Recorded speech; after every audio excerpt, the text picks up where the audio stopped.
Look at this fun project we got unfolding for Christmas, right?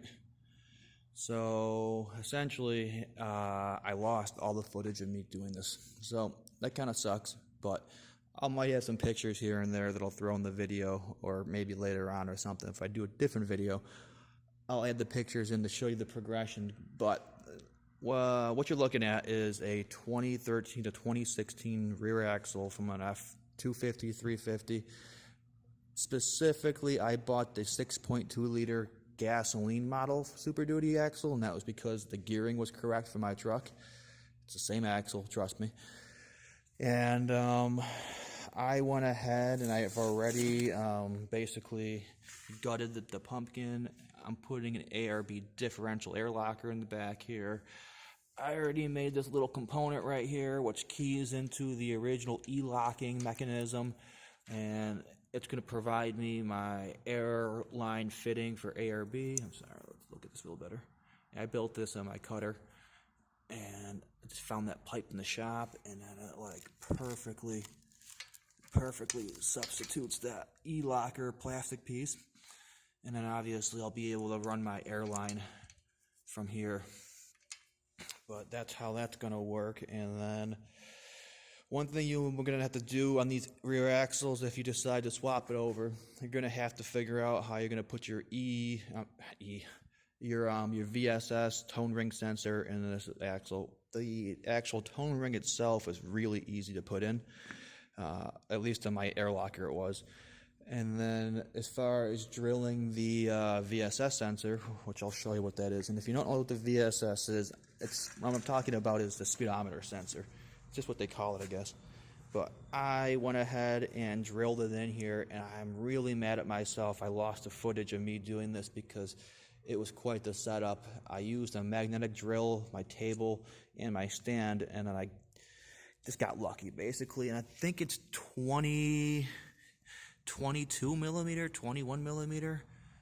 It's between 21 and 22 millimeters. So go with 21. If you want to go up to 22 later, feel free, but just know it's in between the two sizes. I think my final size was 22, and you can tell that I got it fucking perfectly straight in there. I was so excited when I got it right.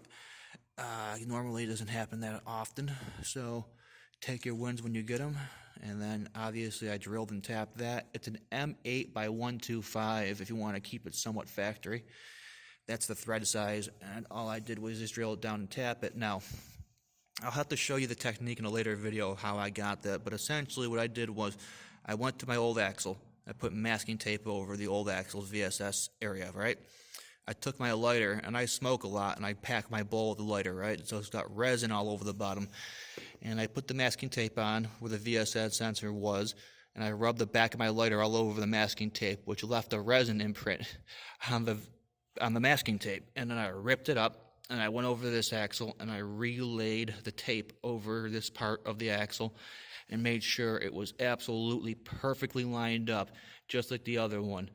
Now, the other one's going to have like little earlobes that stick out here. It doesn't make a difference. You'll figure it out, but you'll know what I'm saying. But if you're really skeptical if it's going to work for you, if you look, this bolt right here on the back side of this axle has a little nub in the casting for the extra meat, right? You see, there's the VSS sensor poking through right about, let me get this in focus, right about there is the VSS sensor.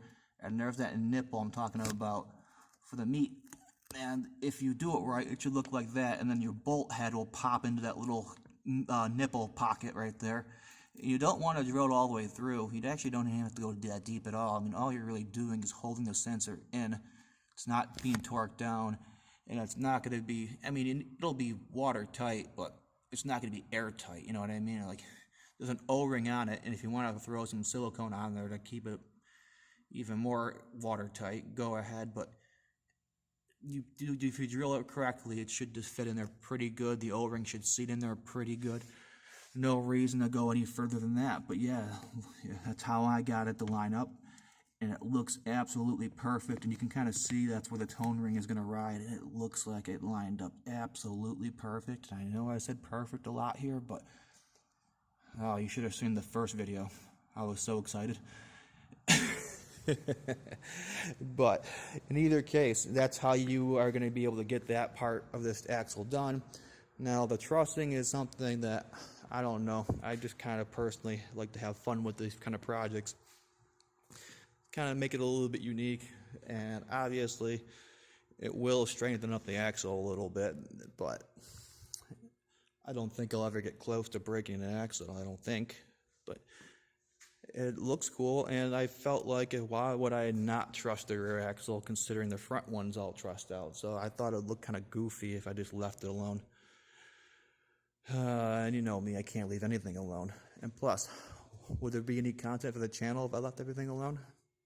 Probably not. Well, you guys have a Merry Christmas.